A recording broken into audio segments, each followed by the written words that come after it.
शान्ताकारं भुजगशयनं पद्मनाभं सुरेशं विश्वाधारं गगनसदृशं वेगवर्णं शुभांगं लक्ष्मीकान्तं कमलनयनं योगिभिर्ध्यानगम्यं वन्दे विष्णुभवैरं सर्वलोकैकनाथं। बोलो विष्णु भगवान की जय। चतुर्मास महात्म 9वां अध्याय। पार्वती जी बोली, देवेश्वर आप ऐसा उपाय दीजिए जिससे मैं ध्यान योग को पाकर ज्ञान योग की प्राप्ति कर सकूँ। महादेव जी ने कहा, प्रिय, पहले जिस द्वादशाक्षर नामक मंत्र राज का वर्णन किया गया है उसका तुम्हें जप करना चाहिए। वह वेद का सनातन सार तत्व है। प्रणव सब वेदों का आदि है। वह समस्त ब्रह्मांडों का याजक है और समस्त कार्यों में प्रथम उच्चारण करने योग्य और सब सिद्धियों का दाता है। उसका शुक्ल वर्ण है। मधु छंदा ब्रह्म ऋषि हैं। परमात्मा देवता है। गायत्री छंद है और समस्त कर्मों में उसका विनियोग किया जाता है। देवी जो प्रतिदिन संपूर्ण बीजाक्षर में द्वादशाक्षर मंत्र का जाप करता है वह पापों से लिप्त नहीं होता। यह द्वादश लिंग में अक्षरों से युक्त द्वादशाक्षर मंत्र पूर्ण चक्र में स्थित है। विनियोग सहित प्रत्येक वर्ण के ध्यान, ऋषि, बीज, छंद और देवता आदि के चिंतन पूर्वक ध्यान, जप और पूजन करने पर भक्तों का कर्म जनित बंधनों से मोक्ष हो जाता है। ध्यान योग से समस्त पापों का नाश होता है। जप और ध्यान ही योग का स्वरूप है।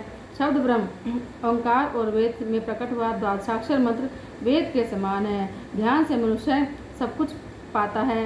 ध्यान से वह शुद्धता को पाता है। ध्यान में पर ब्रह्म का बोध होता है और संगम स्वरूप में चित्त वृत्ति की एकाग्रता रूप योग भी ध्यान से ही संभव होता है। ध्यान योग दो प्रकार का होता है, एक सालंब, दूसरा निरालंब। सगुण साकार विग्रह नारायण का दर्शन सालंब ध्यान है। दूसरा जो निरालंब ध्यान है वह ज्ञान योग के द्वारा बताया गया है। वह सबका आलम्ब है। रूप रहित, अप्रमेय तथा सर्वस्वरूप जो सनातन तेज है उसका प्रकाश कोटि कोटि विद्युतों के समान है। जो सदा उदयशील और पूर्णतम है, जो निष्कल्प, सकल एवं निरंजन में है, आकाश के समान सर्वव्यापक है, सुख स्वरूप एवं तुर्यातीत है, जिसकी कहीं उपमा नहीं है, वही परमेश्वर का निराकार स्वरूप निरालंब ध्यान योग के द्वारा चिंतन करने योग्य है। वह द्वंद्वों से रहित और साक्षी मात्र है, शुद्ध स्फटिक के समान निर्मल है, अपने तेज से उपमानित और अगाध है, उसी को तुम अंगीकार करो। भगवान नारायण का सूर्य मस्तक है, पृथ्वी लोक हृदय है और रसातल चरण है। वे मूर्तामूर्त स्वरूप से संपूर्ण ब्रह्मांड में स्थित है। भगवान विष्णु ही ब्रह्म रूप से ज्ञान योग के आश्रय हैं। वे ही समस्त प्राणियों की सृष्टि और पालन करते हैं तथा वे ही सबका संहार करते हैं। वे सर्वदेव में है। सनातन काल से भगवान विष्णु 12 मासों के अधिपति हैं। इसलिए संपूर्ण मासों, समस्त दिनों और सब प्रहरों में श्रीहरि का स्मरण करने वाला पुरुष संसार बंधन से मुक्त हो जाता है। यह कथा जिस किसी के सामने नहीं कहनी चाहिए, जो नित्य भक्त, जितेंद्रिय और शम आदि गुणों से युक्त हो, उससे यह कथा कहनी चाहिए। भगवान विष्णु का भक्त शूद्र हो या ब्राह्मण, उसे भी यह कथा सुनने योग्य है। पार्वती, मेरी भक्ति से तुम शीघ्र योग सिद्धि प्राप्त करो और ज्ञान से प्राप्त होने योग्य सर्वोत्कृष्ट भगवान नारायण के स्वरूप को समझो।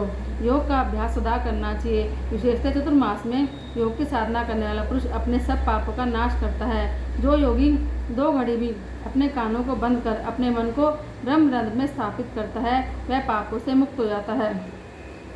जिसके घर में एक भी योगी पुरुष 1 ग्रास अन्न भी भोजन कर लेता है वह अपने से 3 पीढ़ियों का अवश्य उद्धार कर देता है। यदि ब्राह्मण योगी हो तो दर्शन से भी अवश्य सब प्राणियों की पाप राशि का संहार कर देता है। यदि ब्रह्म प्राण उत्तम कर्मों वाला श्रेष्ठ शुद्र योग का अभ्यास करता है, सद्गुरु में भक्ति रखता है, नियमित आहार करते हुए जो योगी पर ब्रह्म की समाधि में स्थित होता है वह भगवान विष्णु का सायुज्य प्राप्त करता है। भगवान श्रीहरि की प्रीति से मनुष्य उनके स्वरूप में लीन हो जाता है। पार्वती, यह योग ज्ञान की सिद्धि प्रदान करने वाला है। सनकादिक आचार्य और मुक्ति की इच्छा वाले देशों ने इसका सेवन किया है। सर्वप्रथम योगी को जो सदा ज्ञान की संपत्ति होती है उस ज्ञान संपत्ति से गृहित होकर मनुष्य योगी होता है। निरंतर योगी के आगे अनिमा आदि सिद्धियां उपस्थित होती हैं, परंतु श्रेष्ठ योगी उनमें मन नहीं लगाता। योग से संपूर्ण दानों और यज्ञों का फल प्राप्त होता है। योग से संपूर्ण दानों और यज्ञों का फल प्राप्त होता है। योग से संपूर्ण कामनाओं की प्राप्ति होती है। कोई ऐसी वस्तु नहीं जो योग से प्राप्त न होती हो। योग से हृदय की गांठ नहीं रहने पाती। योग से ममता रूप शत्रु नहीं पैदा होता। योग सिद्ध पुरुष का मन कोई भी लुभा नहीं सकता। भगवान विष्णु स्वयं ही इस चराचर जगत में व्याप्त है।